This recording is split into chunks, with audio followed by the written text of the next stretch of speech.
Yeah, hello everyone, and I am back interviewing people. And today we do have a very special guest, Mr.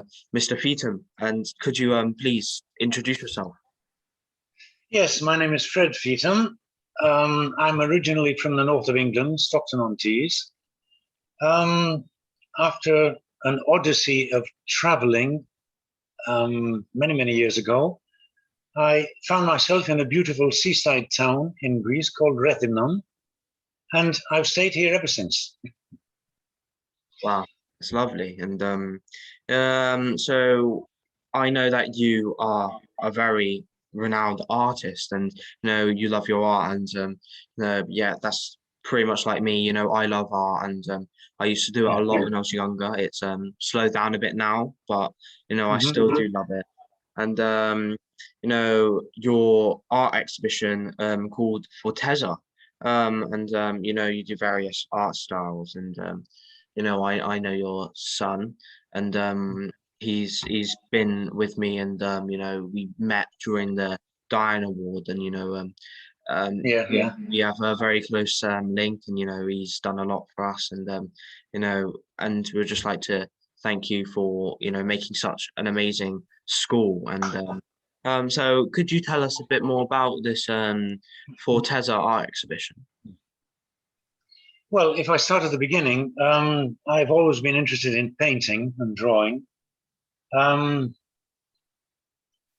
When I was a student, I studied fine art and at the same time English literature, which was a great advantage in that when I came to Greece, I could combine my two loves, my two great interests, painting and teaching. I've always painted, and when I was a student, I gravitated towards landscape painting because I loved the colors, the shapes, the contrasts, the different seasons, the sky, the sea, old buildings, and all sorts of different things. But when I remember being a teenager, I didn't like the way I put things down on paper. For example, if you stand in front of a beautiful landscape, you can turn around and see 360 degrees. But when you have to paint it, you're limited to one rectangle. And the problem for me was, where do I put everything? Do I just plonk it in the middle or in the corner? So I decided to study a little bit, and I discovered something really wonderful called the golden section. It's also called the golden ratio. And this was discovered 2,500, 3,000 years ago. In fact, Euclid in Alexandria, hundreds of years before Christ, wrote about it in a treatise. And the ancient Greeks used the principle, which I'll explain in detail, the principle of the golden section, to design buildings, especially the Parthenon, which is a supreme example. So if I can get into that now and explain the way in which I approach composing a picture, where I put the different elements, it's mostly based on this idea of the golden section. So if we see the first image, I can start explaining what it means. Yeah, sure. Let me open PowerPoint. Okay. There's a window. This meeting is being recorded. Can that disappear? I can't see the PowerPoint. Oh, can you? I'll just continue, eh? Yeah, okay. Yeah. Okay, it's gone. It's gone. Now, what is the golden section? It's this very basic idea. We have a line. You see this line in front of you. It's A plus B, okay? A straight line. And the golden section means you find a point on the line that divides it into two parts, creating a harmonious balance. Now, why is that point in that particular exact position? Well before Christ, in ancient Greece and in Egypt, they knew that to find that point, it had to be in accordance with this that you see in front of you. The total length of the line, A plus B, in ratio to A, is the same as A is to be. Now, it sounds complicated, but you'll understand as I go on. Now, this is the golden section. Now, if we take the section A and build a square on it, that's the next one, then the whole thing becomes a golden rectangle. Okay? How did the ancient Greeks use it? If we click on the next picture, can you see the outline in red? This is the Parthenon in Athens. And the Parthenon is a perfect golden rectangle. Okay? Now, about 40 years ago, an American bank decided to use what we call credit cards. Have you heard of a credit card? Yeah, I have. How many have you seen in your life? Oh, probably too many to count. Well, the proportions of a credit card, the designer then had the brilliant idea of making the proportions a golden rectangle. So if we see the next slide, this is the first credit card. And it's exactly the same shape as the Parthenon. It's got this satisfying, inherent sense of balance. And it's a beautiful design. Now, I mentioned the ancient Egyptians, and you can ask, how did they use it? Well, next click. This is a section of the Great Pyramid. Imagine it's cut in half. The line from the peak to the ground and then to the edge forms a triangle. Okay? And this triangle is half of a golden rectangle. The angle of the pyramid isn't a random choice. It is built on the golden rectangle. That's why the pyramid is such a wonderful shape. Wow. Okay. Now, in art, as I said, it's used in architecture, it's used in art. I use it myself in almost every painting. Mozart used it in his piano sonatas, but I can't explain exactly how. But this is a very, very famous example of the golden section in a famous painting. This is the Creation of Adam by Michelangelo. And you can see where the two fingers meet. This is the most important part of the picture. And Michelangelo has placed it on the golden section. Can you understand that? Yeah. Okay. Okay. And why do we enjoy and appreciate the golden section? Why does it seem so inherently beautiful and natural? It's because we see it everywhere. We see it everywhere. Now, Nick, hold up your hand like this. Okay. Now, the distance from here to the bottom of your finger and then to the bottom of your hand, this point is the golden section. Wow. Okay. Now, if you click on the next picture, from your elbow to your fingertip, the golden section is your wrist. Exactly. Amazing. Okay. It's everywhere in nature. You can't imagine all the places. Leonardo Da Vinci made a drawing of a man. You've probably seen it 100 times. And you can see that his navel is on the golden section. Can you see that? On the vertical golden section. Between the top of his head and his feet, the navel is on the golden section. Okay. Now, it's another thing. If we go on to the next... do you remember the original golden rectangle, the outline of this figure? Yeah. Okay. Yeah. Now, if you take the right-hand rectangle, the vertical one, you can cut that into another golden rectangle. And then you can continue and continue and continue. You can do this with a ruler and on a piece of paper.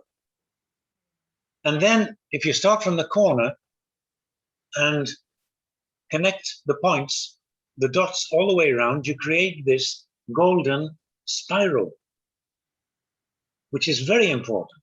We see the golden spiral, next image, in shells. This is exactly, you can see the golden spiral. We can see it in the arrangement of seeds in a sunflower, next one. All of this based on the golden section. And not only tiny things like a flower, but next image, a galaxy. Wow. The spiral of a galaxy is based on this golden section, golden rectangle, the golden spiral. Now, how does this help in art? I use it for placing things. For example, I did this watercolor some years ago. I was up in the mountains, it was dawn, and this light was flooding through, and this tree was a beautiful image. And I thought, where am I going to put it? Well, obviously, can you see the golden section? Yeah. I hate putting the center of interest of a painting, I hate putting it exactly in the middle. It becomes too symmetrical. But this has a kind of balance. So this is an example of my use of the golden section. The next one, this is an oil painting of a still life I did. Now, you see the pomegranate. Can you see where it is? Yeah, it's in the golden section. Golden section. And by coincidence, the left-hand side of the bottle is on the golden section. So there's this semi-visible balance in the painting. It gives it I hope, it gives it a restful quality. Yeah. Next one, I've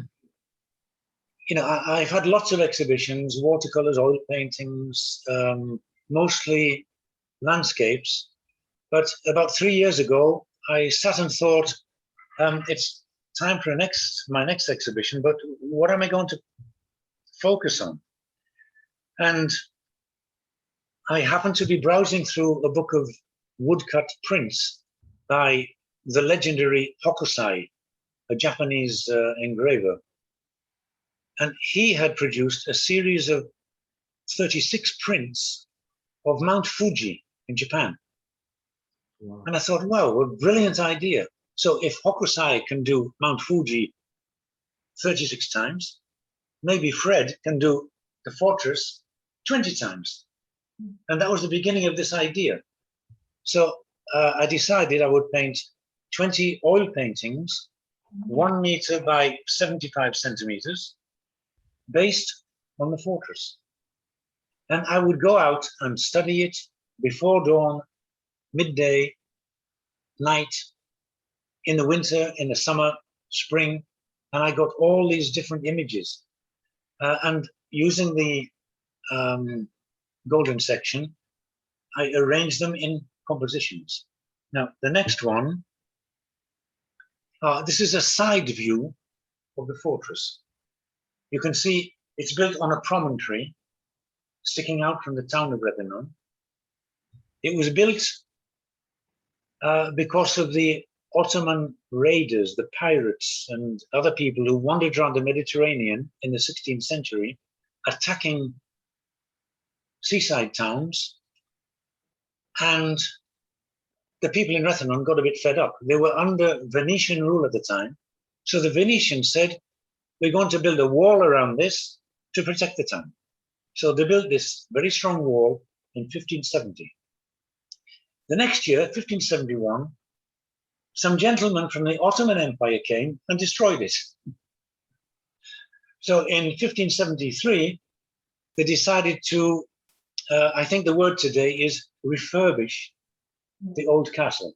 So they spent 8 years rebuilding it, and this is what we see.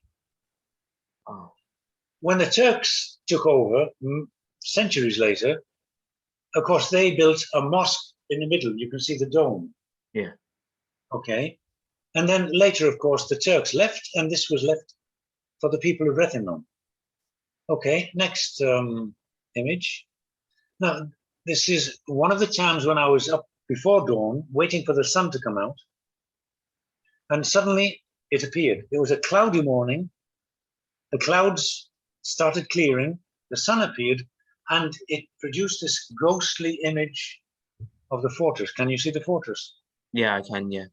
Yeah, and the reflection on the sea. And this moment reminded me of something from the Bible. Let there be light. And Yeah. that's why the title of this is Let There Be Light. Wow, it's absolutely beautiful. Now, this was early in the morning. The next one is at midnight. Full moon. And again, guess where the moon is? The golden section. The golden section.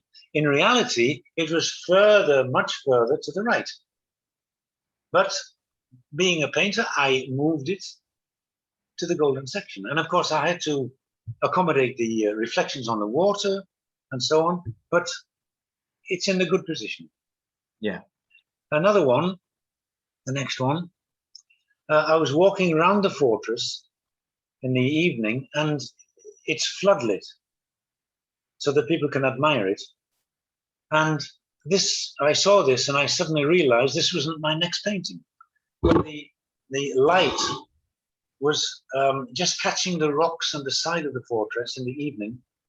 And it looked so impressive that I painted this. And the little turret, guess where that is? Golden section. The golden section. You'll be doing it yourself. You'll be dreaming the golden section before long. Yeah. Now, I think you wanted to ask me about my future work. The thing is that this fortress exhibition was finished at Easter last year. But the exhibition, which was due in August, had to be postponed because of COVID. Yeah. That's why it's taking place next week. But of course, a painter doesn't stop painting. And I decided that my next theme would be light and water. And so this is the first painting of my next series, Ripples on Water. Okay? And that's that. Wow. Well, I really speechless, you know. I had no clue about the golden section, but when you really look at it, it just for some For a lot reason. of people, for a lot of people today, even in art schools, I'm told, it's considered old hat. You know, the classical painters used to do this, but today we don't bother with all this nonsense. But for me, it's one of the pillars of beauty. Yeah, it just it seems so perfect, doesn't it? But yes, we just it's got this beautiful balance. Yeah. Yeah, it does, and you don't really realize it until someone tells you. And yeah, it's absolutely brilliant. When did you learn about the golden section? How old were you when As you? I said, I was a teenager, and I was not content with the way I plonked things down in my paintings. They looked lopsided, too symmetrical. I didn't like them. So I decided to open a book, and I found this, The Principles of the Golden Section. What was the, if you could remember, what was the first painting you did using the golden section? I think it was a building at the seaside. There was a sea and the beach coming up, and there was a building, and I put that on the golden section, and it worked. Yeah, it did. And you know, I didn't really know anything about the golden section before, but now it just seems just so perfect. And, you know, and you mentioned how your art exhibition is it was postponed because of coronavirus, and now it's going to be next That's week. right.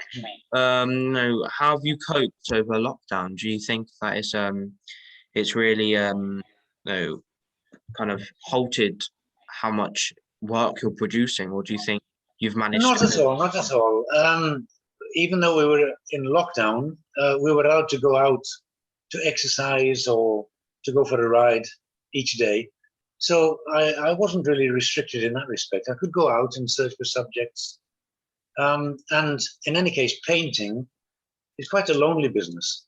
You sit alone, you and the canvas, quite often your hand trembling, ready to put the first stroke on the canvas. So it's a lonely job, and you get used to being alone. So lockdown didn't really affect me. Yeah. I also play the classical guitar. So if I got really bored, I would pick up the guitar and practice a little bit, and everything was fine. Yeah, that's amazing. And what made you want to start painting about light and water? What made you want to do that? Well, that stemmed. I find that each idea for an exhibition stemmed from the previous one. In the Fortress exhibition, you can see these are some posters. Yeah. This is a glassy surface of the sea. This is a beautiful reflection. And this was the moment when the stars came out. So this is called Starlight, okay? And this other one this is only a detail of a large painting. This was one day when the fortress is opposite our house, by the way. We were very lucky. Oh, wow. The fortress was floating, hovering, because the color of the sky and the sea was the same. There was no horizon. And that's what prompted me to paint this. So water and light were very important elements in my paintings. So I decided that I would isolate them in a way and concentrate on light and water in different ways. Well, that's beautiful, and I couldn't really imagine, being there to witness it. And yeah, it must be beautiful to wake up every day and just look upon the fortress, and it just Yeah, and it's a challenge as well. I've done 2 or 3 paintings of a blurred landscape as seen through a window. It's as though it's raining and the window has drops of rain. And that was a challenge, to paint drops of rain in front of a blurred landscape. So that's part of my next series. Wow, that's amazing. And yeah, because obviously because of COVID, the UK is in recession, and kids across the country are really suffering, education-wise. And do you think that it's going to get better, or do you think that this will always affect the people who have currently gone through their time in education? Because Well, missing that time, missing that year, do you reckon it's going to affect people going into lives in their career? I think it has had an effect on people, because it's quite different to have a lesson via the computer, and quite different to be next to your mates and in front of Yeah, the teacher. It is completely different. But I think COVID, like a lot of epidemics or pandemics, they last about 2.5 years, and then yeah. they begin to recede. So I'm very hopeful that things will get back to normal. Yeah, I'm really hopeful that I will get back to normal, because I missed quite a lot of my education, and it's not the same online. But going into different careers, right now I'm in a crucial point in my education. I'm starting my GCSEs. I think it's time for me to start focusing on a career to do. And you were at that point at some time in your life. And what made you want to pursue a career um, using your art and your passion for teaching? What made you want to be an artist? What Well, moment in as I life? said, when I was very small, my father got me interested in drawing and painting. And I think subconsciously I realized then that eventually I'd be doing something with art, with painting. And that's what I did. And the great thing is that when you are working, in inverted commas, using your hobby, it's not really working. You're just having a whale of a time. Yeah, you're enjoying yourself, and yeah, Yes. And teaching comes natural to me. I like explaining things. you're a brilliant teacher. The way that you presented that is it's just amazing. My mind was blown. Thank you. And, Thank you. yeah, my family's there, and they understood it perfectly as well, and that's saying something. Yeah, no, you might have faced a lot of challenges, and you've worked really hard to get where you are today. But what would you say is the biggest challenge that you've had to face in your life? Well, the 2 biggest challenges were these. When I got to Rethymnon and decided to stay here, miraculously, I found my future wife. And shortly afterwards, we went back to England, where she perfected her brilliant English, and we came back to start a school of English.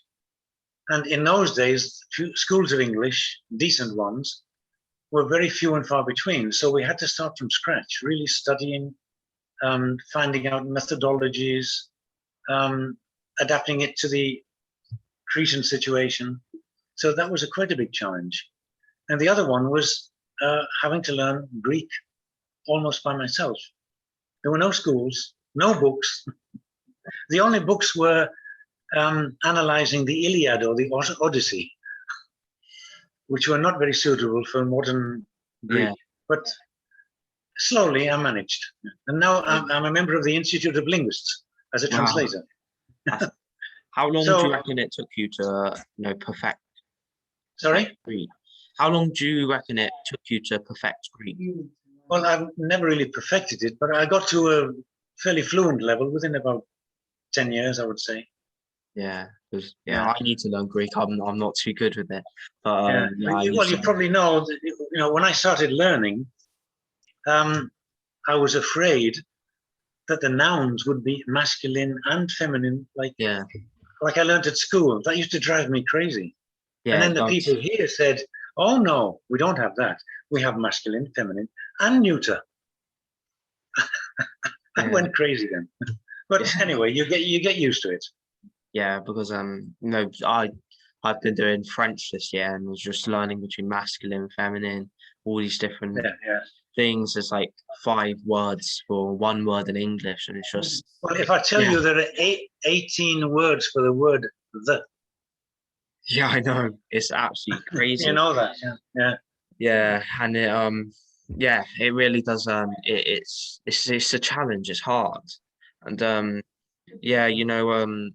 I'm all right with speaking different languages, but it's just I can't focus really, and I think that comes with my disability or dyspraxia, and but we're going through a lot of problems right now, and in the world. So I like to get from you, what do you think is the biggest problem we're facing right now as a humanity, as a species? What do you think is the biggest problem we're facing? Well, I think it's staring us in the face, but people are not doing a lot about it. Global warming. Yeah. All these floods, temperatures of 40 degrees in Siberia. Nature's telling us something. If we don't do something soon, then we are goners, really. Yeah, exactly. And there's heat waves going all over the place. In England, it might not be hot for some people, but temperatures rising over 30 degrees over here is just abnormal. You don't really hear of it. And where you are going to 45 degrees, it is. It must be an oven over there, and it's like you're cooking alive. And definitely global warming, is staring us right in the eyes, but we're just. And we have these summit meetings where all the countries sign up to an agreement. We'll promise to do this. They do nothing. Yeah. People say they do something, but it's just in the end. Yeah, I think sometimes it's to do with greed, to do with power. Maybe we're just. Yes, it's money. Yeah, money. I think that's the big thing behind it. Who expected those floods of all places, in Germany? Yeah. Destroying buildings, killing people. It's global warming. Yeah, global warming. It's affecting everyone. And I think people don't really speak about it as much now because of everything going on with coronavirus. And I think it's kind of, protests, about it. It used to be quite big, let's say like a couple of years ago, but now it's just really kind of died down. You don't really hear too much of it on the news because coronavirus. I think people are too occupied with it. And we're all struggling every day. Well, some people are really struggling, and trying to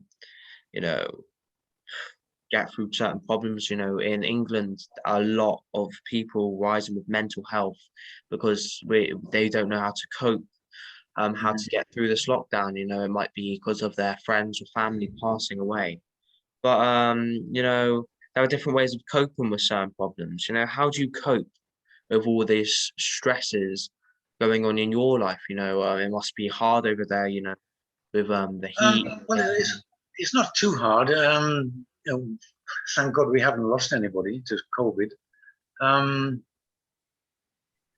But really, a psychiatrist would be in a better position to give you advice on this. Personally, as I said, when I feel a bit down, which happens sometimes, pick up my guitar and play a prelude. Yeah, yeah, it's a good way of thinking about it. You know, you have to find that Yeah. find If you that get hobby.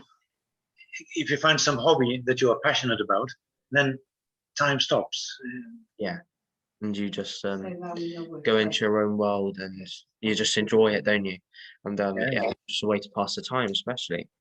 Now, you know, going on to another question, I ask this to everyone I interview because I find it quite interesting hearing about all these different quotes. So, what quote would you say that you try to live by every day? Or it's a quote that you might have made but have heard? I don't have a particular quote. It's just an attitude to life. You're not finished when you fail. You are finished when you quit. Yeah, So don't quit. Never give up. yeah. You'll get there in the end. That's a brilliant quote. That's the first time I heard of that one. And yeah, I 100% agree with it. You know, every time we get knocked down, every time we feel like we have to give up, every time we, you know, are not feeling 100%, you know, you have to try and get up because in the end, we'll always try and find a better way. And you know, a quote that I said, and you know, I'm going through my GCSEs, and I just did a presentation at my school, and the quote that I said, and I really like, is, "Life doesn't get easier; you just get stronger." And that's a quote that I love. Yes, yes, yes, yes. Yeah, and you know, yeah, the quote that you just said, you know, yeah, it never finishes unless you decide it finishes, and unless you Yes. give up. And you know, just to end off this brilliant interview with you, because you've done. Thank you so much for coming on here. You know, you've Well, taught me a thank you lot. for having me. It's been Ah, quite an honor. yeah, it's just amazing to have you here. But what are your future plans? What is next for you? Well, as I said, my next exhibition. That's it. Is it? Yeah. Oh, that's good, and I wish you best of luck. And FORTEZZA is going to be amazing, and you know you're a brilliant artist. Well, thank you for having me, and good luck with your future plans. I'm sure you'll get many more awards. You're Oh, so committed. thank you so much. You know, I try my best, but So, you know, in the end, it's people like you that really help other people. And you know, being a teacher yourself, you know, you're shaping the future as well with the school that you've founded and that you've grown from the ground up. And you know, as well with your sons and yes, your family, you've all done a brilliant job, and you've all yeah. set in stone a legacy that's going to continue for a long, long time. And it's The going to. next stage, which I forgot to mention, the next stage in my artistic development is I was asked to participate in an international exhibition in Wow. the Galleria della, I hope I'm saying it right, Galleria della Biblioteca Angelica in Rome Wow. in September. So I'm looking forward to that. Wow, that's amazing. And yeah, you know, you're probably one of the best artists I know, and that's not even, you know, exaggerating it. You know, just the work that you've done. You know, you've mastered this technique. You found the golden zone, and now you're experimenting with, you know, light and water, and it's just amazing to see. So I like to again thank you so much for coming in to speak Well, with me. thank you for having me. Thank you. It's Okay. an absolute honor. And Hope to see you in Rethymnon someday. oh yeah, definitely. I love to come to Greece one day. You know, I haven't been yet, but yeah, it would be great, yeah, to speak to you in person and Okay hopefully then. Okay. listening in. So, bye bye then. So bye bye. Yeah, thank you so much for coming on. Okay. Thank you.